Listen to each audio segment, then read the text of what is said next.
Bonjour à tous, c'est Laou. On se retrouve aujourd'hui pour faire le 5 infos du Real Madrid. Comme je vous l'ai dit, il y a pas mal d'actualités concernant le Real Madrid. On va parler de pas mal de choses, de joueurs qui devraient arriver au Real Madrid l'été prochain. Je parle notamment de Endrick, ça va être la première actualité de cette vidéo. On va aussi évoquer le cas de Miguel Gutiérrez. On va parler un peu mercato. À la suite de ça, on va aussi évoquer la liste de Didier Deschamps pour l'équipe de France où figurent forcément des joueurs du Real Madrid. On va y revenir dessus. Et pour finir cette vidéo, on va finir sur de l'actualité concernant Thibaut Courtois. Et la dernière nouvelle, c'est vraiment un coup dur pour le Real Madrid. C'est une nouvelle concernant David Alaba. Autant dire que c'est pas une bonne nouvelle pour le Real Madrid et aussi pour David Alaba.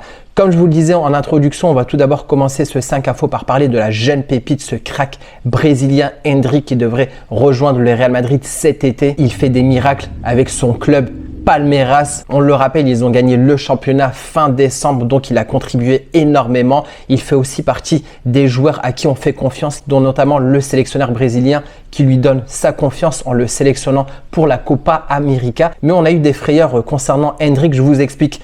Vous savez, le championnat brésilien, il est un peu en décalé par rapport au championnat d'Europe. Endrick a été champion avec Palmeiras en fin décembre et là, ils reprennent les matchs depuis un petit moment. Donc Endrick joue en ce moment avec Palmeiras et lors d'un match de la Copa Libertadores, il a dû quitter les terrains aux alentours de l'heure de jeu à la 60e minute. Il a été remplacé, mais là où c'était très inquiétant, c'est qu'il est sorti sur civière, il a boité, il s'est assis sur le banc et c'était un peu flou. On savait pas trop l'étendue de sa blessure qui pouvait aussi compromettre sa participation en Copa América, sa toute première grande sélection lors d'un tournoi officiel avec le Brésil. Et aussi on pouvait s'inquiéter sur son éventuel début de saison, pré-saison avec le Real Madrid. Déjà tout premièrement concernant le match de Palmeiras, le fait qu'il soit sorti n'a pas forcément changé le cours du match. Ils ont gagné ce match-là, à savoir que dans leur groupe F de Copa Libertadores, ils sont premiers avec 13 points, ils ont net avance sur les autres adversaires. Mais là où je vais vous donner des nouvelles concernant Endrick, on a quand même des bonnes nouvelles selon The Athletic. La blessure de Endrick n'est pas si grave que ça. Le Brésilien devrait manquer normalement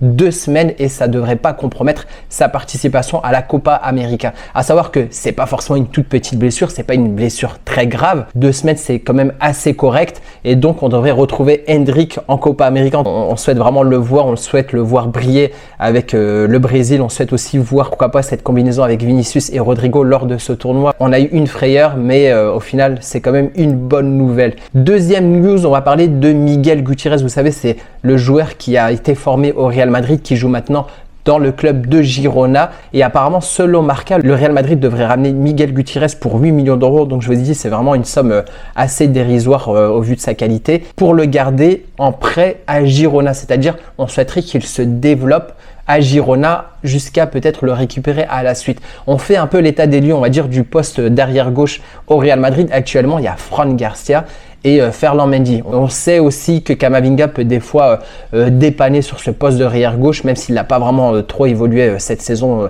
dans ce poste-là. Mais Ferland Mendy a amené pas mal de garanties au staff. Déjà, ça faisait un petit moment même un long moment que Carlo Ancelotti avait confiance en Ferland Mendy. Là où il y avait des inquiétudes, c'était surtout au niveau de ses blessures. Là, on a vu qu'il était vraiment revenu vraiment en forme et il a convaincu les dirigeants de le prolonger, on va dire, plusieurs années parce que là, à l'état actuel, Ferland Mendy est encore sous contrat avec le Real Madrid jusqu'en 2025. Fran Garcia, lui, c'est jusqu'en 2027. Mais au vu des prestations qu'a fait Ferland Mendy, normalement, il est susceptible d'être titulaire encore la saison prochaine et là on fait un peu moins confiance à Fran Garcia en sachant aussi que les dirigeants ont toujours aussi l'envie d'acheter Alphonso Davies pour aussi avoir une meilleure doublure à Ferland Mendy ou pourquoi pas mettre Alphonso Davies titulaire immédiatement. Donc on peut imaginer qu'avec une arrivée d'Alphonso Davies, on n'aurait pas 3 arrière gauche au Real Madrid, donc le Real Madrid devrait faire un choix. Si Alphonso Davies vient, il devrait être là avec Ferland Mendy et on devrait, on va dire, laisser une porte de sortie pour Fran Garcia. N'hésitez pas à me dire ce que vous pensez de cette actualité-là. Moi, j'aurais été plutôt favorable à faire venir plutôt Miguel Gutiérrez plutôt que Alphonso Davies. Miguel Gutiérrez a plutôt des garanties au niveau vraiment plan défensif, là où je trouve que Alphonso Davies a plutôt un profil hyper offensif sur ce côté gauche. Pour moi, c'est pas forcément nécessaire d'avoir vraiment ce joueur hyper offensif parce que sur ce côté gauche, on aura Vinicius, peut-être l'année prochaine, on pourrait voir peut-être Mbappé. Et pour moi, il faut vraiment ramener des garanties au niveau défensif, ce que fait Ferland Mendy et ce que fait aussi bien Miguel Gutiérrez. Bon, on fait confiance quand même aux dirigeants du Real Madrid qui se trompent rarement. N'hésitez pas à me dire en commentaire pour vous qui garder, qui laisser partir. Est-ce qu'il faut toujours se projeter sur Alphonso Davies pour cet été? Troisième news, on va encore parler d'un joueur que j'ai cité il n'y a pas longtemps, Ferland Mendy. Maintenant, on connaît la liste des 25 faite par Didier Deschamps pour l'Euro 2024. Sans surprise, on retrouve Aurélien Tchouaméni, Eduardo Camavinga. Mais là où il y a une surprise, c'est le fait que Didier Deschamps a fait appel à Ferland Mendy. Il n'a pas été insensible aux prestations de Ferland Mendy. D'ailleurs, je crois qu'il y avait Stéphane Guy, qui est l'adjoint de Didier Deschamps, qui avait assisté à un des matchs de Ferland Mendy pour un peu superviser. Ça fait plaisir de trouver 3 joueurs du Real Madrid convoqués avec l'équipe de France. Félicitations à ces joueurs-là. 4e point, là on va parler de Thibaut Courtois. Il y a toujours, comme je vous l'ai dit, le débat pro Thibaut Courtois, pro Lounine. D'ailleurs, j'ai mis un post il n'y a pas longtemps sur YouTube. J'ai eu plusieurs j'aime, mais j'ai eu des gens qui ont commenté où les gens sont plutôt favorables pour que Thibaut Courtois soit titulaire lors de cette finale. Une personne m'a dit Thibaut Courtois, c'est le numéro 1, il devrait être titulaire, il n'y a pas de discussion. Là où je lui ai répondu, quand même, il y a une discussion parce que Lounine a fait un beau parcours en Ligue des Champions. On ne peut pas dire que Lounine a été ridicule sur ce parcours. Quand on dit il n'y a pas de discussion, c'est vraiment quand il y a vraiment un grand écart entre les deux gardiens. Pour moi, Lounine s'est quand même rapproché du top niveau, même si Thibaut Courtois, je le sais, c'est quand même la classe mondiale, il est exceptionnel et il prouve encore lors des derniers matchs. Mais selon José Luis Sanchez de Marco, qui va un peu dans le sens des abonnés du Real Madrid, en tout cas ceux qui ont commenté, apparemment Thibaut Courtois devrait jouer la finale de la Ligue des Champions. D'ailleurs, il a dit son ressenti, Thibaut Courtois, lors du dernier match où il a fait 10 arrêts. Il dit « Je me sens très bien, je comprends qu'il y ait des gens qui puissent douter de la façon d'où vous revenez d'une grosse blessure. » On avait toujours des inquiétudes à savoir parce que la blessure au genou, pour un gardien, ça peut être assez compliqué au niveau des appuis et on avait toujours un doute. Est-ce que Thibaut Courtois arrivera à retrouver son niveau, son top niveau, c'est-à-dire là où il était super bien classé au Ballon d'Or dans les 10 premiers. Au vu des derniers matchs, on a vu qu'il était en forme et qu'il était excellent. Il poursuit en disant « Mais je savais que j'allais revenir fort. Je suis le même Courtois, voire meilleur qu'avant. » Donc, en tout cas, Courtois a vraiment de la confiance en soi. Il se trouve encore meilleur que la version d'avant. Il dit « J'avais peut-être besoin d'un match comme aujourd'hui, là où il a fait 10 arrêts contre Alaves, avec beaucoup de tirs. J'avais besoin de ces tirs rapprochés, rapides, de ces réflexes, de cet arrêt sur la gauche dont je suis fier. Il a fait une belle parade.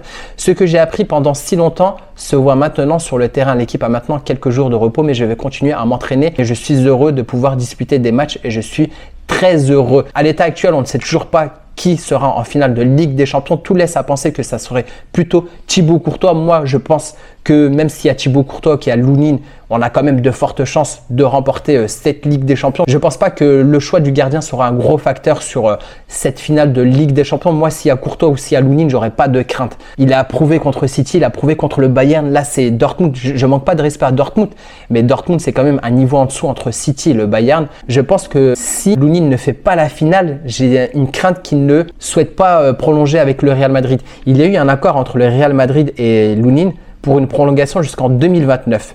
Mais il y a une clause qui dit si jamais il y a un grand club qui vient chercher Lounine, il peut répondre à cet appel-là et le Real Madrid laisserait un départ de Lounine. Je ne le souhaite pas parce que pour moi, Lounine, c'est quand même un très bon gardien. Il peut être numéro 1, il peut être numéro 2 et je souhaiterais le garder. Et je pense aussi qu'il a cet ADN, cette fibre du Real Madrid. Si jamais Thibaut Courtois a une rechute, le fait d'avoir Lounine en numéro 2, pour moi, c'est hyper rassurant. Dernière news, comme je vous l'ai dit, ça concerne David Alaba, un gros coup dur pour le Real Madrid. Pour le rappel, David Alaba a été blessé de la même manière que Thibaut Courtois et Eder Militao.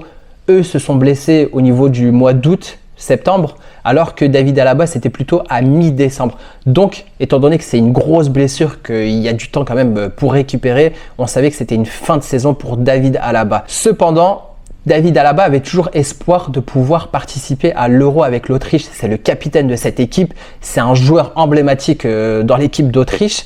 Donc, il était là pour se préparer, pour éventuellement revenir à l'Euro, peut-être pas être titulaire, mais voilà, faire quelques matchs et ensuite bien revenir pour la préparation pour le Real Madrid. Sauf qu'on apprend une très mauvaise nouvelle. Selon Relevo qui ont révélé cette information, David Alaba s'est rendu en Autriche pour réaliser une arthroscopie. Et apparemment, c'est pas vraiment une intervention qui est bon signe.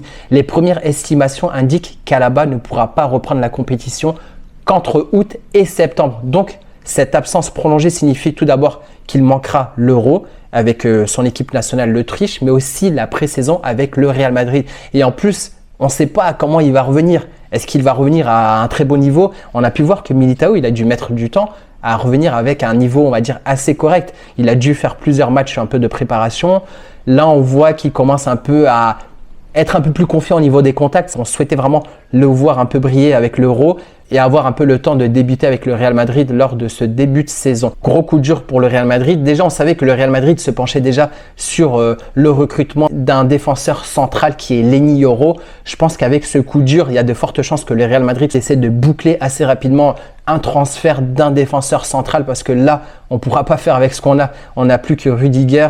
Nacho devrait aussi quitter le Real Madrid. On n'aurait plus que Rudiger et Militao. Donc, ça va être insuffisant, même si on peut toujours piocher quelques joueurs de la Castilla. Je pense qu'il faudra recruter au vu de cette mauvaise nouvelle. N'hésitez pas à commenter dans cette vidéo par rapport à l'actualité, par rapport à Endrick, par rapport à Miguel Gutiérrez, par rapport à la liste des Bleus, par rapport à Thibaut Courtois, par rapport au coup dur avec David Alaba. D'ailleurs, n'hésitez pas à me dire pour vous, pour pallier un peu à l'absence de David Alaba, quelle serait la meilleure recrue, le meilleur défenseur central. J'ai en tête Leny Yoro parce que je sais que les dirigeants du Real Madrid sont sur ce dossier. Après, je ne sais pas quel défenseur central pourrait peut-être venir au Real Madrid et bien s'adapter et s'acclimater à cette Liga. Donc, c'est tout pour aujourd'hui. Si ce n'est pas encore fait, n'hésite pas à liker. Si tu aimes ce contenu, tu aimes le Real Madrid, tu aimes l'actualité footballistique, n'hésite pas à t'abonner. Et je vous dis à bientôt pour d'autres actualités du Real Madrid. Ciao!